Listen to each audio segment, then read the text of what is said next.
ಕಾಂಗ್ರೆಸ್ ವಿರುದ್ಧ ಇದೀಗ ದಳಪತಿ ವಾಗ್ಯುದ್ಧವನ್ನ ನಡೆಸಿದ್ದಾರೆ. ಕಾಂಗ್ರೆಸ್ನವರ ಏಟಿಗೆ ತಿರುಗೇಟನ್ನ ಕೊಟ್ಟಿದ್ದಾರೆ. ಡಿಕೆ ಶಿವಕುಮಾರ್ ಅವರ ಮಾತಿಗೆ ಇದೀಗ ಎಚ್.ಡಿ. ಕುಮಾರಸ್ವಾಮಿ ವಾಗ್ಯುದ್ಧವನ್ನ ನಡೆಸಿದ್ದಾರೆ. ಸಿದ್ಧವನದಲ್ಲಿ ಔಷಧಿ ಅರ್ದಿದ್ಯಾರು? ಸಿದ್ಧವನದಲ್ಲಿ ಯಾಕೆ ಸಂಘರ್ಷ ನಡೆಯಿತು?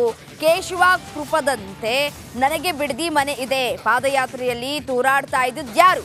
ಬಂಡೆ ಏಟಿಗೆ ದಳಪತಿ ತಿರುಗೇಟನ್ನ ಕೊಟ್ಟಿದ್ದಾರೆ. ನಾನು ಅಧಿಕಾರದಲ್ಲಿದ್ದಾಗ ಪೂಜ್ಯರ ಹೆಸರನ್ನ ದುರುಪಯೋಗ ಪಡಿಸ್ಕೊಂಡಿಲ್ಲ.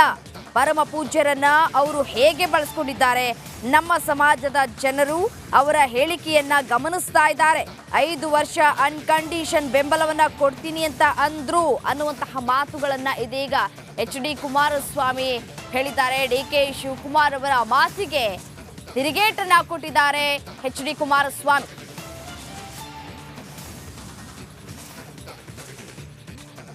ಕಾರ್ಯಕರ್ತರಲ್ಲ, ಲೀಡರ್ಗಳು ಇವತ್ತು ಎಲೆಕ್ಷನ್ ಸ್ಟ್ರಾಟಜಿಗೆ ಸೇರ್ತಕ್ಕಂಥದ್ದೇನಿದೆ. ಅಲ್ಲಿ ಕಾಂಗ್ರೆಸ್ನವ್ರು ಏನೋ ಹೆಡ್ ಆಫೀಸು ಅದೇನೋ ಏನೋ ಏನೋ ಕಳಿಸೋರಂತಲ್ಲ, ಯಾವುದೋ ಫೋಟೋಗಳು,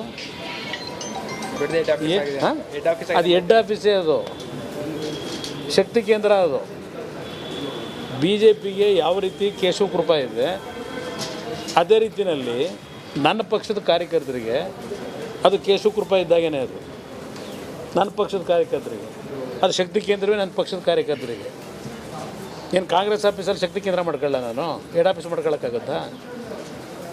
ನನ್ನ ತೋಟದಲ್ಲಿ ನಾನು ಹೆಡ್ ಆಫೀಸ್ ಮಾಡ್ಕೊಂಡ್ರೆ ಇವ್ರಿಗೇನು ಕಷ್ಟ? ನಂತರ ಯಾವ ರೀತಿಯಲ್ಲಿ ನಡ್ಕೊಂಡಿದ್ದಾರೆ ನಮಗೆಲ್ರಿಗೂ ಗೊತ್ತಿರೋ ವಿಚಾರ. ಪ್ರಾರಂಭಿಕ ಹಂತದಲ್ಲೇ ಅದು ಮುಗ್ರಿಸಿತ್ತು.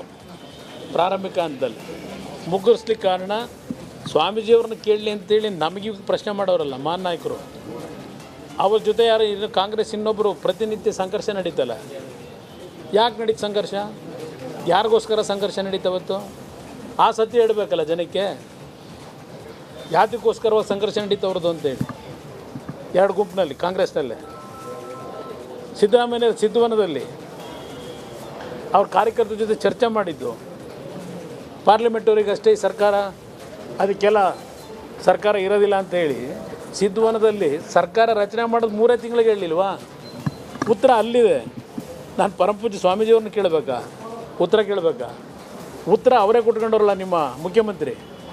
ಸರ್ಕಾರ ರಚನೆ 5 ವರ್ಷ ನನಗೆ ಅನ್ಕಂಡೀಷನಲ್ ಸಪೋರ್ಟ್ ಟ್ವೀಟ್ ಮಾಡೋರಲ್ಲ. ನಾನು ರಸ್ತೆಯಲ್ಲಿ ತೂರಾಡಲಿಲ್ಲ. ಮೇಕೆದಾಟ ಹೆಸರಿನಲ್ಲಿ ನೀವೇ ತೋರಿಸ್ತಾ ಇದ್ರಲ್ಲ, ಪಾದಯಾತ್ರೆ ಮಾಡಬೇಕಾದ್ರೆ ರಾತ್ರಿ ತೂರಾಡಿದ್ದು ನಾನು ತೂರಾಡಿದ್ದು ಯಾರಪ್ಪ? ನೀವೇ ತೋರಿಸ್ತಾ ಇರ್ತಿರಲ್ಲ. ಮಧ್ಯಾಹ್ನದ ಅಷ್ಟೊತ್ತಿನಲ್ಲಿ ಯಾವನಾದ್ರೂ ಆ ಕಾರ್ಯಕ್ರಮ ಮಾಡ್ತಾರೆ ತೂರಾಡೋಕ್ಕೆ? ಸ್ವಲ್ಪ ಎಚ್ಚರಿಕೆಯಿಂದ ಮಾಡಿ ಈ ಟ್ವೀಟ್ ಮಾಡೋದು. ನಮಗೂ ಸ್ವಲ್ಪ ತಲೆಯಲ್ಲಿ ಜ್ಞಾನ ಇದೆ ನಮಗೆ.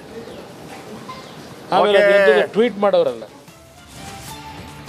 ಓಕೆ ರಂಜಿತ್, ನನ್ನ ಕಲಿ ಇದೀಗ ಬಿಡದಿ ಸಮೀಪದ ಬಿಡದಿಯಲ್ಲೇ ಇದ್ದಾರೆ. ಅವರಿಂದ ಹೆಚ್ಚಿನ ಮಾಹಿತಿ ರಾಮನಗರ ಬಿಡದಿಯಲ್ಲಿ ಇವತ್ತೇನೆಲ್ಲ ಆಯಿತು ಬೆಳಗಿಂದ ಇಲ್ಲಿ ತನಕ ಇದರ ಬಗ್ಗೆ ನಿರಂತರವಾಗಿ ಬೇರೆ ಬೇರೆ ವ್ಯಾಖ್ಯಾನಗಳು ಬರ್ತಾ ಇದೆ. ರಂಜಿತ್, ಇವತ್ತು ಸ್ವಾಮೀಜಿಗಳನ್ನು ಭೇಟಿಯಾದ ನಂತರ ಹೊಸತಡಕು ಕಾರ್ಯಕ್ರಮದ ಅಂಗವಾಗಿ 2 ಪಕ್ಷದ ದಿಗ್ಗಜ ನಾಯಕರುಗಳು ಅಲ್ಲಿ ಹೊಸತಡಕು ಕಾರ್ಯಕ್ರಮದಲ್ಲಿ ಭಾಗಿಯಾಗಬೇಕಾಗಿತ್ತು. ಆಗ ದಿಢೀರನೆ ಒಂದು ಅಧಿಕಾರಿಗಳು ಅಲ್ಲಿಗೆ ರೈಡ್ ಮಾಡ್ತಾರೆ ಅಥವಾ ಭೇಟಿ ಕೊಡ್ತಾರೆ. ಇದಾದ ನಂತರ ಕಾರ್ಯಕ್ರಮ ರದ್ದಾಗಿದೆ ಅಂತೇಳಿ ಕುಮಾರಸ್ವಾಮಿಯವರು ಇಲ್ಲಿ ಹೇಳ್ತಾರೆ. ಏನಿದು? ಯಾಕಾಯ್ತು ಹೀಗೆ? ಎಲ್ಲಿ ತನಕ ಇದು ಒಂದು ರೀತಿಯಲ್ಲಿ ದ್ವೇಷದ ರಾಜಕಾರಣ ಏನಾದರೂ ಆಗ್ತಾ ಇದೆಯಾ? ಏನು ಕತೆ ಇದು? ಜಯಪ್ರಕಾಶ್ ಶೆಟ್ರೆ, ಇವತ್ತು ಮಠ ಮಂಥನ ಆದ ನಂತರ JDS ಮತ್ತು BJPಯ ನಾಯಕರುಗಳೆಲ್ಲರೂ ಕೂಡ ಹೊರಟಿದ್ದು ಕೇತಗಾನಹಳ್ಳಿಯ ಕುಮಾರಸ್ವಾಮಿಯವರ ಇದೇ ಫಾರ್ಮ್ ಹೌಸ್ಗೆ, ತೋಟದ ಮನೆಯಲ್ಲಿ ಈ ಯುಗಾದಿಯ ನಂತರದ ದಿನ ಈ ಹಳೆ ಮೈಸೂರು ಭಾಗದಲ್ಲಿ ಹೊಸತೊಡಕು ಅಂತೇಳಿ ಏನು ಕಾರ್ಯಕ್ರಮ ಇರುತ್ತೆ ಅಥವಾ ಊಟದ ವ್ಯವಸ್ಥೆ ಇರುತ್ತೆ, ಬಾಡೂಟದ ವ್ಯವಸ್ಥೆ, ಅದನ್ನು ವ್ಯವಸ್ಥೆ ಮಾಡಿದ್ರು. ಸಂಬಂಧಿಕರು ಮಾತ್ರ ಅಂಥೇಳಿ ಚುನಾವಣಾಧಿಕಾರಿಗಳು ಅಂದ್ಕೊಂಡಿದ್ರು. ಯಾರೂ ಕೂಡ ಬರೋಂಗಿರಲಿಲ್ಲ. ಯಾಕಂತ ಹೇಳಿದ್ರೆ ಚುನಾವಣಾ ನೀತಿ ಒಂದೇ ನಿಮಿಷ ವಿಜಯ್ ಮತ್ತೊಮ್ಮೆ ನೇರ ಸಂಪರ್ಕದಲ್ಲಿದ್ದಾರೆ. ವಿಜಯ್, ಏನು ಅಚಾನಕ್ಕಾಗಿ ಇಂಥ ಒಂದು ನಿರ್ಧಾರವನ್ನು ಕೈಗೊಳ್ಳಲಾಯಿತು? ಏನಾಗ್ತಿದೆ? ಯಾಕೆ ಹೀಗೆ ಕ್ಯಾನ್ಸಲ್ ಯಾಕಾಯಿತು?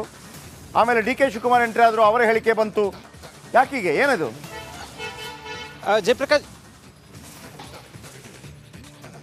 ಜಯಪ್ರಕಾಶ್, ಚುನಾವಣೆ ಹೊಸ್ತಿಲಲ್ಲೇ ಕೂಡ ಜಾತಿ ಒಂದು ಕಡೆ ಲೆಕ್ಕಾಚಾರ, ಜಾತಿಯ ಏನು ಆರೋಪ ಪ್ರತ್ಯಾರೋಪಗಳ ಬೆನ್ನಲ್ಲೇ ಕೂಡ ಈಗ ಕಾಂಗ್ರೆಸ್ ಗಂಭೀರ ಆರೋಪವನ್ನ ಮಾಡಿರುವಂಥದ್ದು. ಅಂದ್ರೆ ಹೊಸತಡಕ್ಕೂ ನೆಪದಲ್ಲಿ ಅಲ್ಲಿ ಊಟದ ವ್ಯವಸ್ಥೆಯನ್ನು ಮಾಡುವಂಥದ್ದು ಇದು ರಾಜಕಾರಣಿಕರ ನೀತಿ ಸಂಹಿತೆ ಉಲ್ಲಂಘನೆ ಅಂತ ನೇರವಾಗಿ ಡಿ.ಕೆ. ಶಿವಕುಮಾರ್ ಸೇರಿದಂತೆ ಕಾಂಗ್ರೆಸ್ ನಾಯಕರು ಆರೋಪವನ್ನು ಮಾಡಿರುವಂಥದ್ದು. ಇದರ ಬೆನ್ನಲ್ಲೇ ಕೂಡ ಚುನಾವಣಾಧಿಕಾರಿಗಳು ಕೂಡ ಭೇಟಿ ಕೊಟ್ಟಿರುವಂಥದ್ದು. ಜೊತೆಗೆ ಆ ಊಟದ ಏನು ಔತಣ ರಾಜಕಾರಣ ಇತ್ತು ಅದನ್ನ ಮುಂದೂಡಿರುವಂಥದ್ದು. ಅಂದ್ರೆ ಚುನಾವಣೆ ಸಂದರ್ಭದಲ್ಲಿ ಒಂದಷ್ಟು ರಾಜಕೀಯ ಆರೋಪ ಪ್ರತ್ಯಾರೋಪಗಳು ಸಾಕಷ್ಟು ಉತ್ತುಂಗಕ್ಕೆ ತಾರಕಕ್ಕೆ ಏರ್ತಾ ಇರುವಂಥದ್ದು ಜಯಪ್ರಕಾಶ್.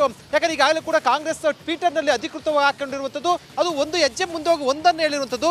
ಅಂದ್ರೆ ಊಟದ ಜೊತೆಗೆ ಒಂದು ರೀತಿ ಏನಂದ್ರೆ ಪಾರ್ಟಿ ನಡೀತಾ ಇತ್ತು, ಅಂದ್ರೆ ಮದ್ಯದ ಪಾರ್ಟಿ ಕೂಡ ಸಂಬಂಧಪಟ್ಟ ನಡೀತಾ ಇತ್ತು ಅಂತ ಪೋಸ್ಟರ್ನ ಹಾಕಿರುವಂಥದ್ದು. ಇದಕ್ಕೆ ಕೆಂಡಾಮಂಡಲ ಆಗಿರುವಂಥ ಎಚ್.ಡಿ. ಕುಮಾರಸ್ವಾಮಿ ಡಿ.ಕೆ. ಶಿವಕುಮಾರ್ ವಿರುದ್ಧ ನಾನು ತೂರಾಡಿಲ್ಲ ಅಂತ ಹೇಳುವ ಮೂಲಕ ಆ ಹಿಂದೆ ಮೇಕೆದಾಟು ಯೋಜನೆ ಏನು ಪಾದಯಾತ್ರೆ ಸಂದರ್ಭದಲ್ಲಿ ಒಂದು ವಿಡಿಯೋ ಸಾಕಷ್ಟು ವೈರಲ್ ಆಗಿತ್ತು, ಅದನ್ನು ಪ್ರಸ್ತಾಪ ಮಾಡಿರುವಂಥದ್ದು. ಅಂದ್ರೆ ಹಳೆ ವಿಚಾರಗಳು ಈಗ ಕೆದಕ್ತಾ ಇರುವಂಥದ್ದು, ಹಳೆ ವಿಚಾರ ಪ್ರಸ್ತಾಪ ಆಗ್ತಾ ಇರುವಂಥದ್ದು. ಇದು ಪರಸ್ಪರ ಆರೋಪ ಪ್ರತ್ಯಾರೋಪ ಒಂದು ರೀತಿಯಲ್ಲಿ ತಾರಕಕ್ಕೆ ಏರ್ತಾ ಇರುವಂಥದ್ದು ಈಗ ಶುರುವಾಗಿರುತ್ತದೆ. ಇನ್ನು ಮುಂದೆ ಇನ್ನೂ ಕೂಡ ಸಾಕಷ್ಟು ತಾರಕಕ್ಕೆ ಏರುವಂಥ ಆರೋಪ ಪ್ರತ್ಯಾರೋಪಗಳು ಎಲ್ಲ ಸಾಧ್ಯತೆ ಇರುವಂಥದ್ದು ಜಯಪ್ರಕಾಶ್. ಓಕೆ, ಈಗ ಸಾಧಾರಣವಾಗಿ ಒಂದು ಮನೆ ಇಂಥ ಕಾರ್ಯಕ್ರಮದ ಸಂದರ್ಭದಲ್ಲಿ ಹೊಸತೊಡಕು ಹಬ್ಬ ಹರಿದಿನಗಳಿರುತ್ತೆ ಅಥವಾ ಯಾವುದಾದ್ರೂ ಆಚರಣೆಗಳಿರುತ್ತೆ. ಇದಕ್ಕೂ ಮತ್ತು ರಾಜಕೀಯ ಸಮಾವೇಶ ಹಾಗೆ ಈಗ ಸಮ್ಟೈಮ್ಸ್ ರಾಜಕೀಯ ಸಮಾವೇಶದಲ್ಲೂ ಕೂಡ ಅಂದರೆ ಏನು ಪರ್ಟಿಕ್ಯುಲರ್ಲಿ ಸಭೆ ರದ್ದು ಮಾಡುವಂಥದ್ದು ಅಥವಾ ಒಂದು ವೇಳೆ ಸಭೆ ಆದರೆ ಕಾಂಗ್ರೆಸ್ಗೆ ಆಗ್ತಾ ಇರುವಂಥ ತೊಂದರೆ ಏನದು?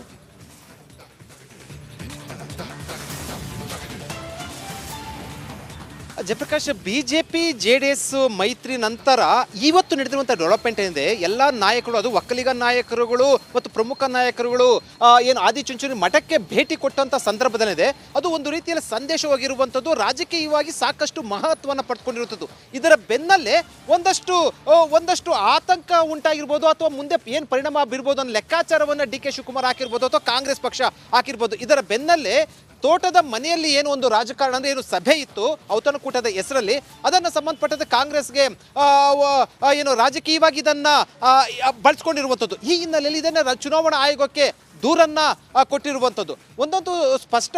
ಯಾಕಂದರೆ ಚುನಾವಣೆ ಸಂದರ್ಭದಲ್ಲಿ ಔತಣಕೂಟ ರಾಜಕೀಯಗಳೇನಿದ್ದಾವೆ ಅಂದರೆ ಒಂದು ಕಡೆ ಊಟ ಹಾಕ್ಸುವಂಥದ್ದು ಅದು ಚುನಾವಣಾ ನೀತಿ ಸಂಹಿತೆಯ ವಿರುದ್ಧ ಆಗಿರುವಂಥದ್ದು. ಆದರೆ ಮನೆಯಲ್ಲಿ ಔತಣಕೂಟ ಹಾಕಿಸುವಂಥದ್ದು ಕೂಡ ಚುನಾವಣಾ ನೀತಿ ಸಂಹಿತೆ ಬರೋದಿಲ್ಲ. ಈಗ ದೂರನ್ನು ಕೊಟ್ಟಿರುವಂಥ ಹಿನ್ನೆಲೆಯಲ್ಲಿ ಸಹಜವಾಗಿ ಚುನಾವಣಾಧಿಕಾರಿಗಳು ಸ್ಥಳಕ್ಕೆ ಭೇಟಿ ಕೊಡ್ತಾರೆ. ಆ ಭೇಟಿ ಕೊಟ್ಟ ಸಂದರ್ಭದಲ್ಲಿ ನೀತಿ ಸಂಹಿತೆ ಉಲ್ಲಂಘನೆ ಆಗಿದೆ, ದೂರನ್ನು ದಾಖಲಿಸ್ತಾರೆ. ಅದು ಈಗ ರಾಜಕೀಯ ಸ್ವರೂಪ ಪಡ್ಕೊಂಡಿರೋದು. ಅದು ಎಷ್ಟರ ಮಟ್ಟಿಗೆ ಅಂದರೆ ಕಾರ್ಯಕರ್ತರ ಮಟ್ಟಿಗೆಲ್ಲ ದೊಡ್ಡ ನಾಯಕ D K. Shivakumar versus H D. Kumaraswamy ನಡುವಿನ ಸಂಘರ್ಷಕ್ಕೆ ಕಾರಣ ಆಗಿರುವಂಥದ್ದು. ಅಂದರೆ ಅವರಿಬ್ಬರು ನಡುವೆ ಕೂಡ ವಾಕ್ಸಮರಕ್ಕೆ ಕಾರಣ ಆಗಿರುವಂಥದ್ದು. ಒಂದ್ ಕಡೆ ಊಟದ ರಾಜಕಾರಣ, ಮತ್ತೊಂದ್ ಕಡೆ ಮಠಕ್ಕೆ ಭೇಟಿ ಕೊಟ್ಟಿರುವಂಥದ್ದು. ಚುನಾವಣಾ ಸಂದರ್ಭದಲ್ಲಿ ಈಗ ಇಬ್ಬರು ನಾಯಕರು ಈ ರೀತಿ ಭೇಟಿ ಕೊಡ್ತಾ ಇದೆ. ಓಕೆ, ರಂಜಿತ್ ಮತ್ತೊಮ್ಮೆ ನೇರ ಸಂಪರ್ಕದಲ್ಲಿ. ರಂಜಿತ್, ಲೇಟೆಸ್ಟ್ ಅಪ್ಡೇಟ್ ಅಂದರೆ ಈಗ ಅಲ್ಲಿ ಕಾರ್ಯಕ್ರಮ ರದ್ದಾಗಿದೆ, ಈಗ ಏನಾದ್ರು ರಿಯಾಕ್ಷನ್ಸ್ ಬರ್ತಾ ಇದೆಯಾ? ಅಧಿಕಾರಿಗಳು ಈಗಲೂ ಒಳಗೆ ಇದ್ದಾರೆ, ಏನು ಕತೆ? ಜಯಪ್ರಕಾಶ್ ಶೆಟ್ರೆ, ಇಲ್ಲಿ ಬಂದಿದ್ದು ತಹಶೀಲ್ದಾರರು ಮತ್ತು ಚುನಾವಣಾಧಿಕಾರಿಗಳು ಮತ್ತು ಫ್ಲೈಯಿಂಗ್ ಸ್ಕ್ವಾಡ್ FST ತಂಡ ಇಲ್ಲಿ ಬಂದು ಪರಿಶೀಲನೆಯನ್ನು ಮಾಡಿದ್ರು. ಈಗ ಅಧಿಕಾರಿಗಳು ಹೋಗಿದ್ದಾರೆ, ಆದರೆ FST ತಂಡ ಇಲ್ಲೇ ಇದೆ. ಆ ರೀತಿ ಏನಾದರೂ ರಾಜಕಾರಣಿಗಳು ಅಥವಾ ಯಾರು ಈ ರಾಜಕೀಯವಾಗಿ ಇದು ಪಾರ್ಟಿ ಅಥವಾ ಮತ್ತೊಂದು ಊಟ ಮತ್ತೊಂದು ಏನಾದರೂ ಆಯಿತು ಅನ್ನೋದಾದರೆ ಕ್ರಮವನ್ನು ಕೈಗೊಳ್ತಾರೆ. ಸಂಬಂಧಿಕರಿಗಾಗಿ ಮಾತ್ರ ಇಲ್ಲಿ ಊಟದ ವ್ಯವಸ್ಥೆ ಮಾಡಲಾಗಿತ್ತು ಅನ್ನೋದು ಮೊದಲು ಆರಂಭದಲ್ಲಿತ್ತು. ಆದರೆ ಈಗ ಎಲ್ಲ ರಾಜಕಾರಣಿಗಳು ಬರ್ತಾರೆ ಅನ್ನೋದು ಅದು ನಿಯಮ ಉಲ್ಲಂಘನೆ ಆಗುತ್ತು ಅನ್ನೋದು ಬಹಳ ಕ್ಲಿಯರ್ ಆಗಿ ಹೇಳಿದ್ದಾರೆ ಅಧಿಕಾರಿಗಳು. ಆ ಕಾರಣದಿಂದ FST ತಂಡ ಇಲ್ಲೇ ಇದೆ, ಫ್ಲೈಯಿಂಗ್ ಸ್ಕ್ವಾಡ್ನವರು ಕೂಡ ಇಲ್ಲೇ ಇದ್ದಾರೆ, ಮತ್ತು ಉಳಿದಂತೆ ಹಿರಿಯ ಚುನಾವಣಾಧಿಕಾರಿಗಳೆಲ್ಲರೂ ಕೂಡ ಇಲ್ಲಿಂದ ಹೋಗಿದ್ದಾರೆ. ಯಾವುದೇ ಆ ರೀತಿ ಊಟದ ವ್ಯವಸ್ಥೆ ಏನಾದರೂ ರಾಜಕಾರಣಿಗಳಿಗೆ ಆಯಿತು ಅನ್ನೋದಾದರೆ ಅದು ನಿಯಮವನ್ನು ಉಲ್ಲಂಘನೆ ಮಾಡಲಾಗುತ್ತೆ ಅನ್ನೋ ವಿಚಾರ. ಅದಾದ ನಂತರ ಅದು ಯಾವುದಕ್ಕೂ ಕೂಡ ಅವಕಾಶ ಇರೋದಿಲ್ಲ.